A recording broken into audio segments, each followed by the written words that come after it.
Alan Wake 2 instantly shot up very close to the top of my personal rankings of all-time great survival horror games when I played it last year, so I was more than a little excited about getting the chance to hop into its world again with post-launch content.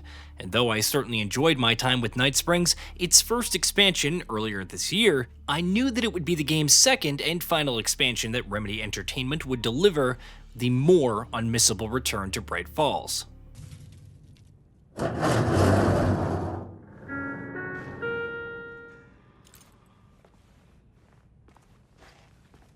Agent Estevez, what's your status?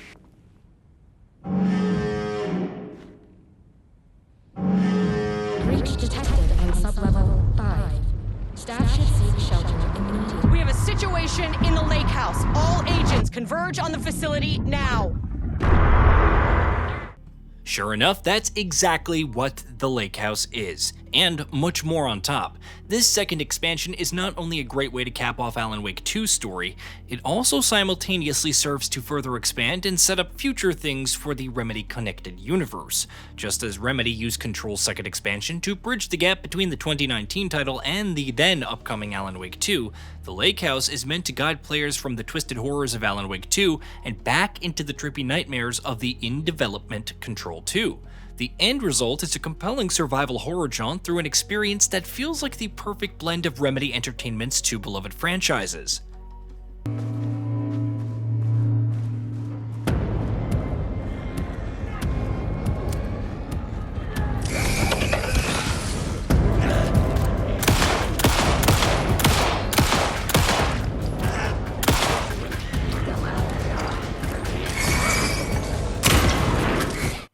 Just like Night Springs, the Lakehouse doesn't put us back into the shoes of either of the two base game protagonists in Alan Wake or Saga Anderson. Instead, you play as Kieran Estevez, an FBC agent who has a crucial role to play in the base game, and now steps up as the star of the show in the solo side adventure. Set before she meets up with Saga in the town of Bright Falls, the Lakehouse sees Estevez traveling to the titular FBC facility that monitors Cauldron Lake.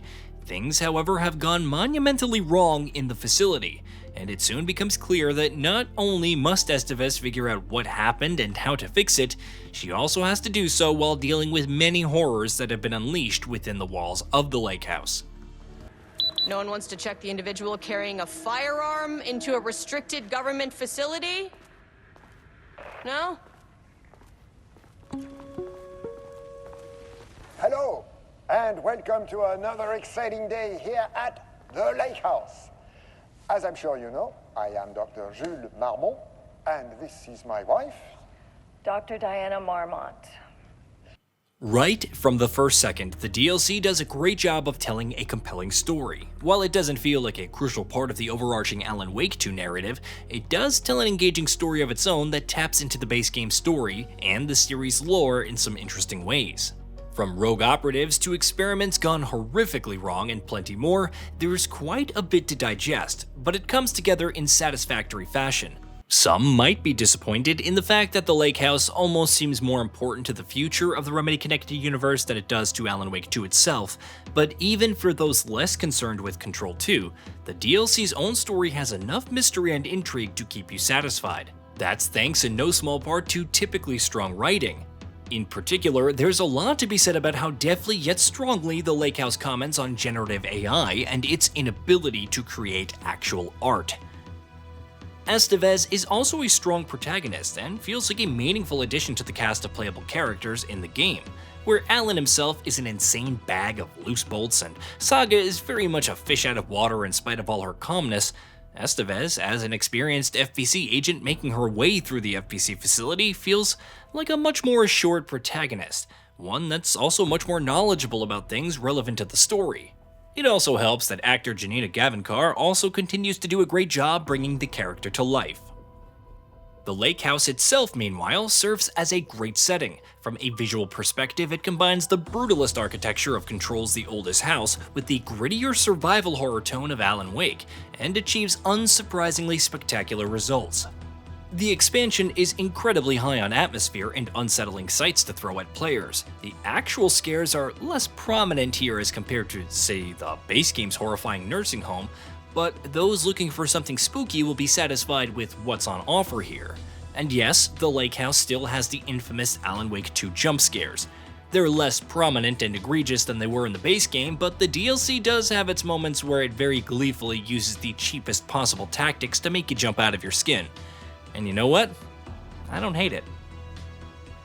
Exploring the Lakehouse also remains consistently engaging. Designed very much like a traditional survival horror setting, the FVC facility has you exploring multiple floors, and as you slowly and deliberately comb through environments, you'll also be doing plenty of backtracking, unlocking shortcuts, looping back to familiar locations and what have you.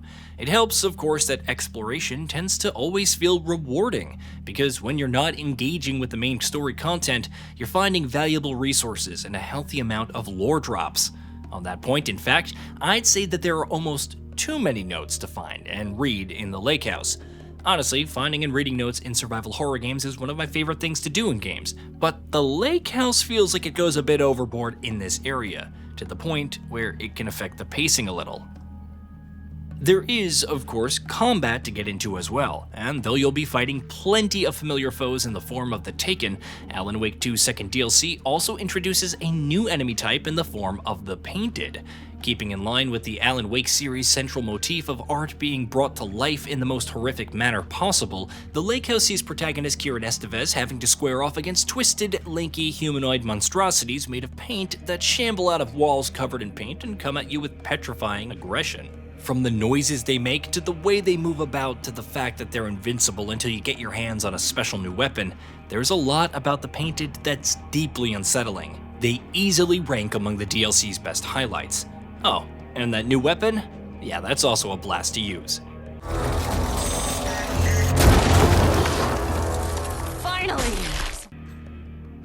It's going to take you anywhere between 2 to 3 hours to see the Lakehouse through to completion, which I personally thought did feel a little shorter than it should have been, but what I did get was still as impressive as I could have hoped for.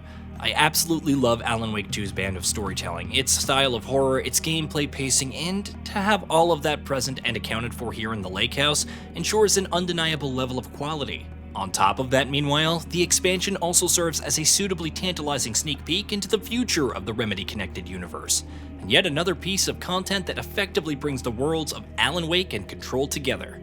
For fans of Remedy's works, the Lakehouse is easy to recommend. Hey, did you know that we at GamingBolt upload new videos every day? Stick around, drop a like, subscribe, and hit that bell, and let us know what kind of content you'd like to see in the future with a comment below.